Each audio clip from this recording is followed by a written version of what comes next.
Fala, galera! Conforme prometido, a gente vai fazer hoje um episódio específico para falar das 10 pragas do Egito. Muito bem, lá no livro de Êxodo, nós temos ali a citação de algumas pragas que aconteceram, né? Aquelas pragas aconteceram no momento que o faraó não permitiu que o povo saísse do Egito, e aí Moisés foi lá interceder pelo povo, falando, olha, deixa ir embora o povo do Senhor, e o faraó ali irredutível, não deixou o povo ir de jeito nenhum. Então, ali, a partir na primeira praga vai acontecer em Êxodo, capítulo 7, e nós vamos falar um pouquinho sobre cada uma delas, porque essas pragas, elas não foram aleatórias, elas aconteceram por uma razão de ser. E aí eu queria deixar claro uma coisa para vocês, o conteúdo de hoje não é um conteúdo que eu posso dizer para vocês que está descrito na Bíblia, né? É isso que nós vamos falar hoje, são alguns estudiosos que chegaram a essas conclusões em virtude daquilo que se cria na época, e em virtude daquilo que o povo egípcio cria na época. Então, pelo método da dedução, entende-se que esses deuses foram envergonhados no momento em que surgiram aquelas pragas do Egito. Então, nós vamos hoje fazer aqui um paralelo com a praga e um deus que existia na época que era adorado por alguma característica. Então, a gente vai chegar pelo método da dedução. Ora, se o deus é adorado por tal motivo, a praga está atingindo aquela área, logo aquele deus está sendo atingido também. Então, vamos lá, sem mais delongas, vamos lá aos deuses e as suas pragas, né? Então, as 10 pragas do Egito e seus deuses. Então, nós vamos para a primeira praga, que é a praga em que a água se torna em sangue, né? Então, essa praga está lá em Êxodo 7, de 14 a 25. Qual é a deusa? Qual é o deus que na verdade, é envergonhado aí? É a deusa Hapi, né? Deus ou deusa, né? Alguns deuses a gente não vai ter não tem essa classificação, mas está aí um deus Hapi. Você pode perceber na imagem aí que ele é responsável por cuidar do Nilo. O próprio rio Nilo era uma divindade para o povo egípcio. Então, de cara, já começa ali as 10 pragas do Egito. A primeira praga já é uma praga que fere logo a alma do Egito, né, que é o próprio rio Nilo, e tem aí um Deus que cuida dele, que é responsável por ele. Logo, esse Deus aí foi envergonhado porque ele não foi capaz de proteger o rio Nilo dessa praga. A segunda praga a gente vai ver lá em Êxodo 8, de 1 a 15. Olha só que Deus é até meiguinha, né? Assim, até simpática a imagem da deusa Geb, né? A deusa Geb. Ô, pessoal, falha nossa. Eu falei aí que o nome da segunda praga é a deusa Geb, né? A deusa Geb, tá errado. Geb vai ser a terceira praga, a próxima praga, que é o deus Geb. Essa deusa aí da segunda praga, que é a praga das rãs, é a deusa Herek. Olha ela aí, ó. Engraçado, por que a praga das rãs envergonha essa deusa aí? Porque ela é uma rãzinha, olha, ela tem até uma cara bonitinha, né? Uma cara meiga. Então, o aspecto da deusa Herek, ela é uma deusa, ela tem um aspecto de uma rã, né? E ela representava a fertilidade, né? Então, ela é uma deusa importante aí no panteão de deuses egípcios, e ela em virtude dela ser uma rã, da deusa Herek ser uma rã e ser uma deusa importante da fertilidade, a rã era um animal venerado no Egito. Depois que veio a praga do Egito e toda essa situação, eles tiveram raiva de rã, eles tiveram que matar a rã, expulsar a rã. Então, isso foi uma desonra e uma vergonha para a nossa querida deusa Herek aí, querida por eles, não por nós, né? Mas aí a deusa Herek foi envergonhada dessa vez, tá bom? Foi mal. Vamos para a próxima aí, vamos para a próxima. Continua o vídeo. Terceiro, a terceira praga foi a praga dos piolhos. A Bíblia vai dizer que eles surgiram do pó da terra. E aí, quem é o responsável por cuidar da terra é o deus Jeb. Olha aí o deus Jeb. Às vezes ele é representado verdinho assim, e ele tem um pato na cabeça, gente. Pois é, vai entender, né? Então você vai ver várias imagens dele com esse pato aí, um ganso, na verdade, com um ganso na cabeça, e ele cuida da terra. Você vê que ele tem a terra enquanto a produtividade da terra. Então ele protege a terra das pragas, não protege, na verdade, né? Ele deveria proteger das pestes, das pragas, né? Que assolam a terra. O piolho era uma praga terrível, ele causava até algumas doenças, o tifo, né, febre tifoide, várias doenças que eram provocadas nos animais através dos piolhos, e aí era a função aí do deus Jeb, cuidar dos piolhos, foi mandado embora também, porque não fez bem seu trabalho. O quarto é o deus Kepri. A quarta praga é a praga das moscas. E o deus Kepri tem uma cara de besouro, né? Uma cara de inseto. Olha aí, parece um escaravelho, né? Um bicho estranho, a cara do deus. Parece até meio bullying, né? Colocar o deus com essa cara aí. Mas é assim que eles representavam o deus. Logo, a mosca, que era um inseto aí da mesma família do Kepri, já remetia. Então, quando o pessoal olhava para essa cara desse besouro aí, não era muito legal, não. A quinta praga é a morte dos animais. Aí vão ser os animais, a maior parte deles, os animais, a vaca, o touro, você vai ter os animais do campo, cavalo, jumento. E aí a deusa Hathor, né? Ela é representada por uma vaquinha. Então ela é a deusa do amor, da felicidade. Ela tem a aparência de uma vaca e as vacas morreram. Então a deusa é envergonhada também, a figura dela é envergonhada com a morte das vaquinhas, né, das vacas no campo. Sexta praga, a praga das úlceras. E aí nós vamos ter uma deusa, no panteão dos deuses egípcios, uma deusa considerada aí, a deusa Sekhmet. Então, ela é a deusa da guerra, ela é a deusa... Só que ela também é a deusa da cura. Apesar de ser a deusa da guerra, ela também é a deusa da cura.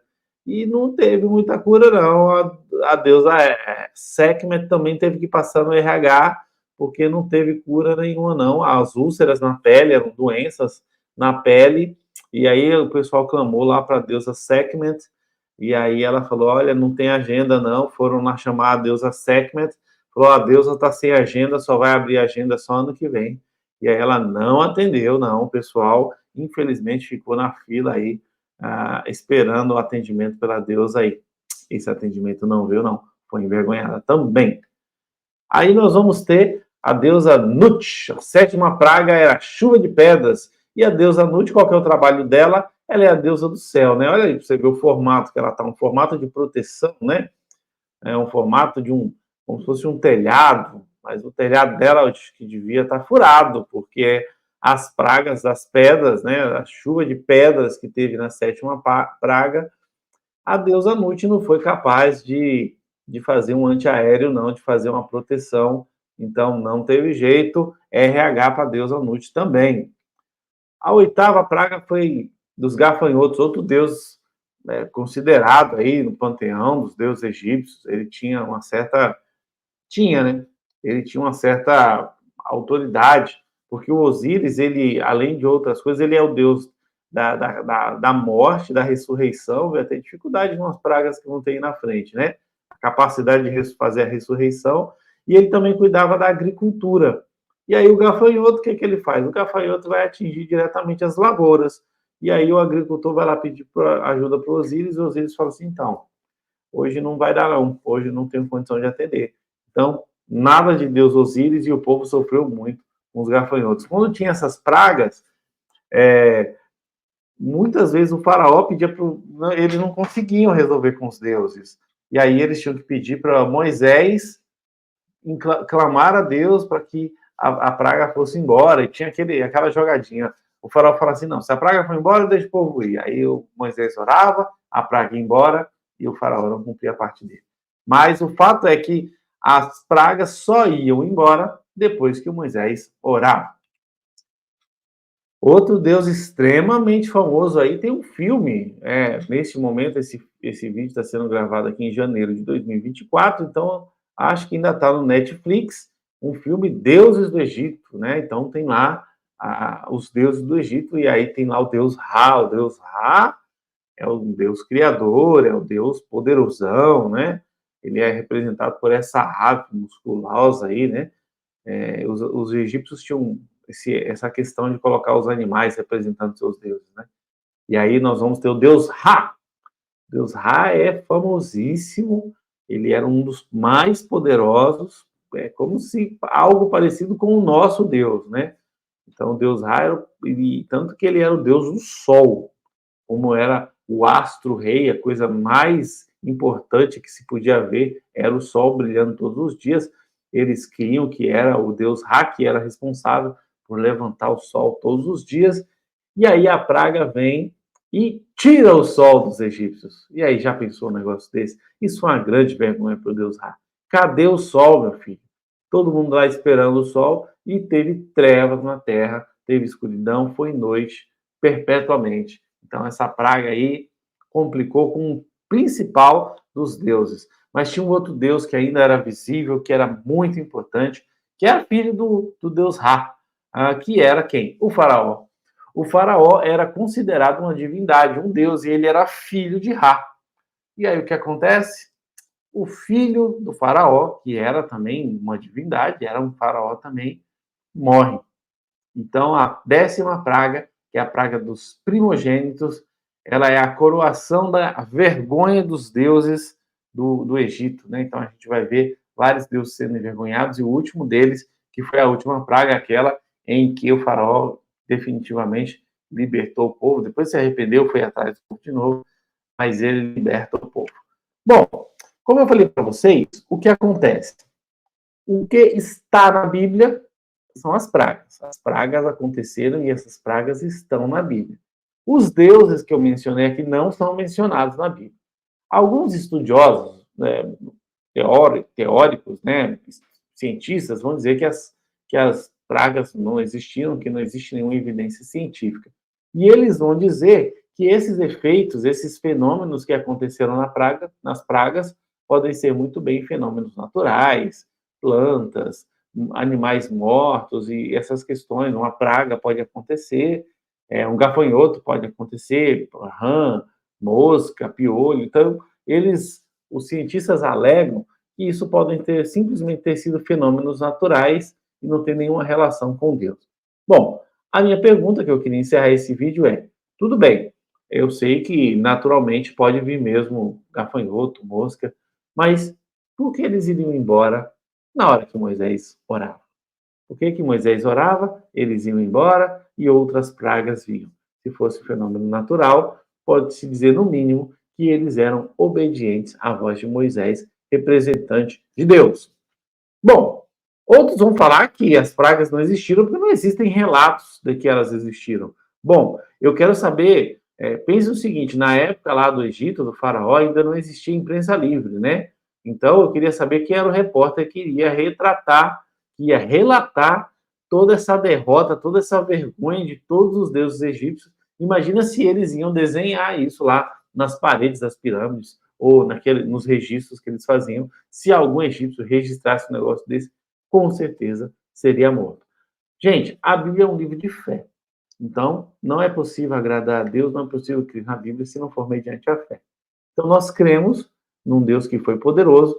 Esses feitos de Deus foram repetidos ao longo da história e diversos outros relatos da Bíblia, muitos e muitos séculos depois, e principalmente esses relatos foram feitos pelos inimigos de Deus, que quando iam enfrentar o povo de Israel, eles falavam: olha, esse é o povo que Deus libertou com mão forte do Egito.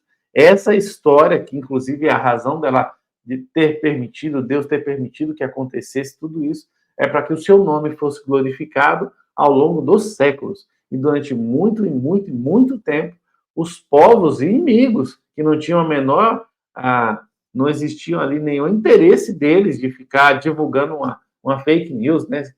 E se isso não tivesse acontecido de verdade, por que os inimigos de Deus iam ficar com medo e iam ainda lembrar dessa história, dizendo: olha, esse é o povo do Deus vivo que tirou o povo com mão forte do Egito. Então, se o próprio inimigo reconhece isso, é uma evidência de que essa história é de fato real. Tá certo, gente? Fique atento aqui no canal, que a gente sempre distribui conteúdo de qualidade para vocês, tá bom? Então, olha, não se esqueça, né? Se possível, agora mesmo, já se inscreve no canal, acione o sininho, se inscreve no canal para você receber sempre conteúdos novos do nosso canal, e como o seu sininho está ativado para todas as notificações, na hora que o vídeo entra, você já é notificado. Tá bom, pessoal? Um grande abraço, fiquem com Deus e até a próxima. Tchau, tchau.